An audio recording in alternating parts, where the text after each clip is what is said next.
Hello, hello! Bienvenue dans le vidéo 16 de mon défi 50 vidéos en 50 jours. Je m'appelle Erika Godet, je suis activatrice de réflexion, conférencière et coach.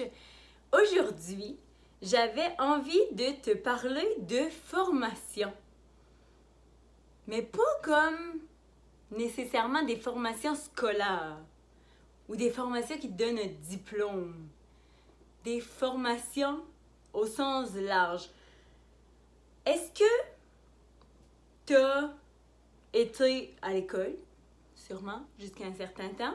Peut-être que tu as une formation de... un diplôme dans le fond du secondaire, du cégep, de l'université. Mais est-ce que tu as fait d'autres formations après ça? Ou est-ce que tu as l'intention de faire d'autres formations éventuellement? Je trouve qu'on surestime beaucoup les formations scolaires, le fait d'avoir été au cégep ou d'avoir été à l'université, puis qu'on se rend pas compte de l'importance de tout plein d'autres formations qu'on peut prendre, puis qu'on dénigre un petit peu. Je m'explique. Moi, j'ai un bac. J'ai fait un bac.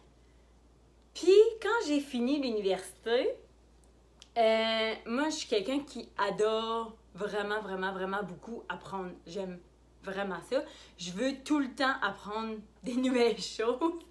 Fait que quand j'ai fini l'université, je me suis fait une liste de tous les cours qui se donnaient à distance à l'Université Laval que je voulais faire à un moment donné. En me disant, je vais en faire un par session. Tu sais, un cours par session à distance, ça se fait bien. Puis, ben, c'est ça. On va en faire un par session. Comme ça. À la nuit. Pour continuer d'apprendre. Pas nécessairement pour avoir d'autres diplômes, mais pour continuer d'apprendre. Puis, j'en avais genre pour 40 ans. Là, c'est que j'en avais vraiment beaucoup. C'était un peu excessif, mon affaire. Puis, finalement, j'ai rien fait de tout ça. Finalement, quand j'ai fini l'école, après ça, je suis partie en voyage. Fait que j'en ai pas fait cette année-là. Puis après, quand je suis revenue de voyage, en fait, c'est comme juste une session, mettons, d'école que j'étais partie en voyage. Quand je suis revenue de voyage, je me suis inscrite à la formation Paillettes Inc., qui est une formation d'entrepreneur avec, oui, un nom très sérieux. Tu te dis, c'est quoi le rapport, peut-être, entre les paillettes puis l'entrepreneuriat? Je te jure qu'il y a un lien. C'est vraiment pertinent. Fait que je me suis inscrite à ça. Puis, ça a comme fait que finalement, mes autres formations que j'avais, tu sais, mes autres cours comme que je voulais suivre à l'université, je vais finalement laisser faire. Mais quand j'ai décidé de suivre cette formation-là, j'ai entendu des gens dire, c'est souvent la question qu'on pose en fait, ben qu'est-ce que ça va te donner ça? Tu vas-tu avoir un diplôme? Mettons quand tu vas avoir fini cette formation-là, ça te donne-tu un diplôme? Non, ça me donne pas de diplôme. Ben qu'est-ce que ça va te donner d'abord? Des connaissances? Je trouve qu'à l'université, tu sais, sincèrement, j'ai fait un bac en administration, là. Puis j'ai fait une formation d'1 an. Ben en fait, je l'ai repris pour une deuxième année, Paillettes Inc., mais je l'ai fait 1 an. Une formation privée en entrepreneuriat qui allait rien me donner parce qu'il n'y avait pas de diplôme. Puis j'ai plus appris en 1 an sur l'entrepreneuriat qu'en 3 ans de bac en administration. Il y a un problème, là. Je suis comme... Esti, pourquoi? J'ai fait des cours en marketing à l'université, j'ai fait des cours en entrepreneuriat, j'ai fait des cours en gestion urbaine et immobilière. Ça, c'est sûr que ça a... Comme dans Paillettes Inc., mais toi, tu vois pas ça, ça apprend pas. Mais je sais que je suivrais des formations privées en immobilier, puis j'apprendrais beaucoup plus sur la gestion d'immeubles ou sur les investissements immobiliers que ce que j'ai appris dans mes cours de ça. Mais tu sais, je suis exactement encore dans le même domaine, puis j'ai beaucoup plus appris en 1 an d'une formation par rapport que dans mon 3 ans de formation d'université.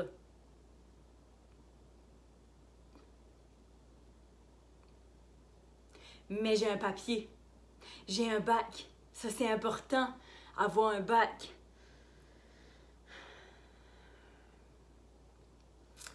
À quel point, mettons, je trouve ça ridicule. Beaucoup, je te dirais. C'est fou, là. Puis tu sais, je trouve que l'université, c'est beaucoup axé sur le par cœur. Apprendre, savoir par cœur pour l'examen. Mais que finalement, après l'examen, puis moi, je suis vraiment pourrie dans le par cœur. J'aime vraiment pas ça faire du par cœur. J'aime ça apprendre. J'aime vraiment ça apprendre. Fait que je veux le savoir, je veux m'en rappeler après. Je me suis déjà estimée avec des profs parce que sur l'examen, j'avais pas la réponse exacte avec les mots exacts. Puis il était comme, non, c'était pas ça la réponse, c'est pas les mots exacts. J'étais comme, je comprends le concept. Là, je peux te l'expliquer de long en large, là. J'ai la bonne réponse. On peut-tu s'en colisser des mots exacts? Genre, ça change rien, là. L'autre personne à côté qui va avoir le mot exact, elle va avoir eu le mot exact, mais dans 2 semaines, elle sera pas capable de t'expliquer le concept parce qu'elle l'avait juste appris par cœur pour les petits filles d'examen.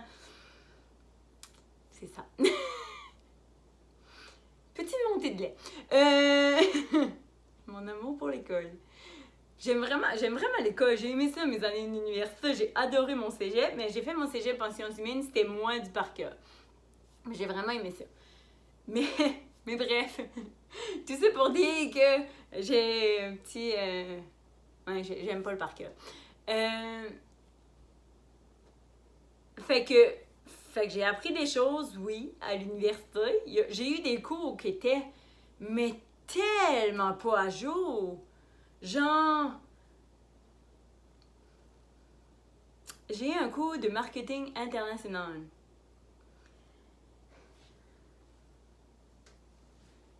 On était en 2018, en 2017, 2018, là-dedans, ça fait pas longtemps, là. On s'entend-tu que le marketing international, c'est important? Tout se fait à l'international maintenant.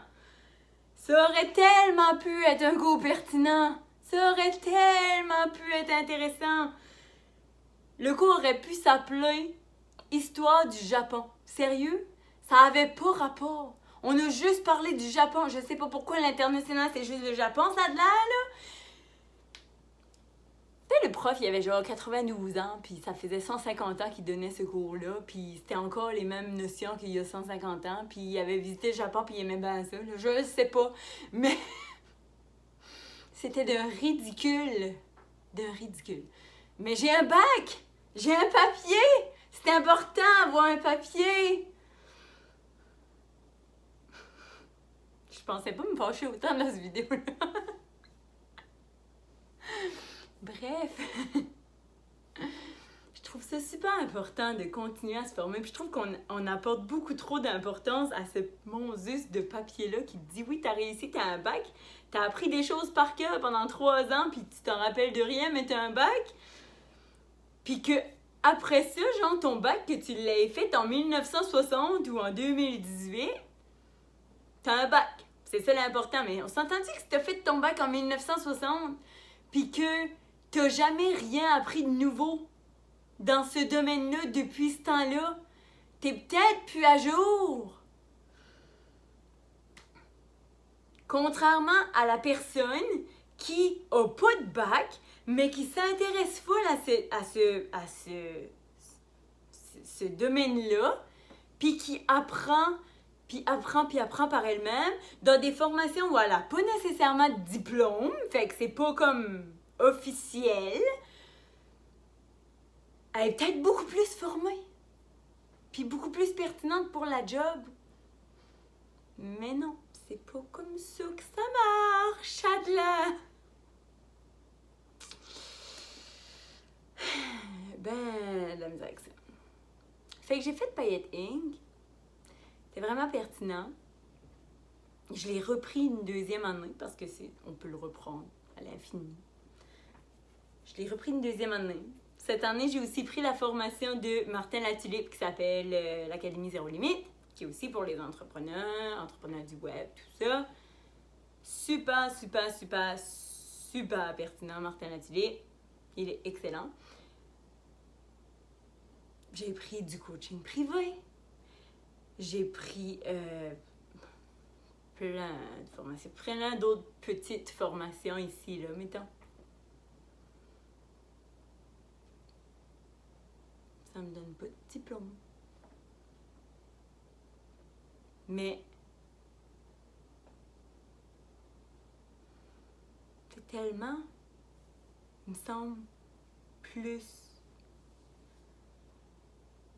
actuel, plus... Là, je me suis déjà fait des, en disant ça, je me suis déjà fait des, ouais, mais tu veux-tu que ton médecin il ait un diplôme ou qu'il ait appris ça dans le... Je sais pas où, là. Ok, oui, d'accord, c'était médecin, ou c'était dentiste, ou c'était ce que tu veux, que même qu'il te faut absolument le papier, le bac, la maîtrise, blablabla. Oui, ok.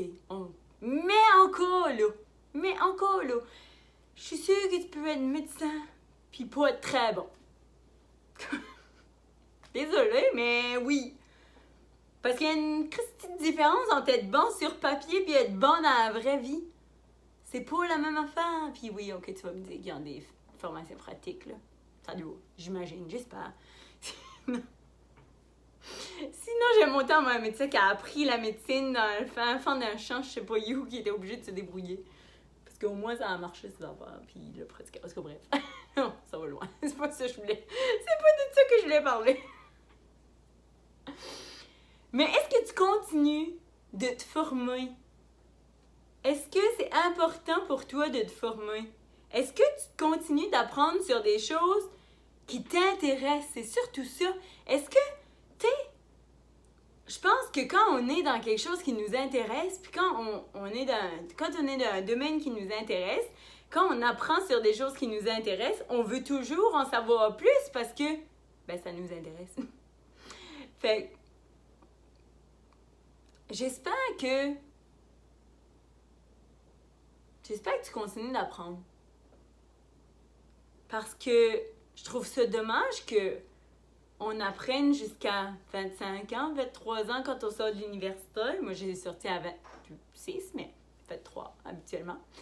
C'était pas si tôt que ça, pareil. Mais je trouve ça dommage qu'on apprenne jusqu'à 23 ans, puis qu'après ça, on arrête d'apprendre. Tu sais, toute notre vie, en fait, là, tu sais, de 0 à 23, mettons, là, tu t'as suivi le parcours normal, là, de 0 à 23, t'as appris. Constamment, t'as appris. Parce que quand t'étais petit, t'as appris la vie, t'as appris à marcher, t'as appris à parler, t'as appris tout ça. Après ça, t'es allé à l'école. Après ça, tu sais, t'as tout le temps été à l'école, t'as tout le temps continué d'apprendre. Puis là, 23 ans, fini l'école, on arrête d'apprendre. C'est du passé. Puis on arrête de comme se développer puis d'apprendre des nouvelles choses. C'est ridicule. On a jusqu'à 70 ans, 80 ans, 90, 100 ans. Je sais pas jusqu'à quel âge on va vivre. Mais comme tu vas avoir passé 23 ans à apprendre, puis après ça, 75 autres à ne plus rien apprendre, puis ce que tu as appris, tu vas le perdre, on s'entend. Si tu gardes pas à jour de tes connaissances, tu vas l'oublier. C'est comme si tu apprends à parler chinois, puis que tu le pratiques plus jamais. La journée que tu vas retourner en Chine dans 25 ans, ben impossible que tu parles plus chinois. Bon, en tout cas, tu vas avoir de la misère. Ça va peut-être revenir, mais après un certain temps. On dit que du vélo, ça se perd jamais. C'est ça. Mais il faut que tu pratiques quand même. Fait que, dis-moi en commentaire, qu'est-ce que tu apprends? Qu'est-ce que tu continues d'apprendre à chaque jour? Ou qu'est-ce qui t'intéresserait que tu voudrais apprendre puis que tu ne l'as pas fait encore? Puis que tu t'engages à faire. Parce que je te dis que c'est important. Écoute-moi.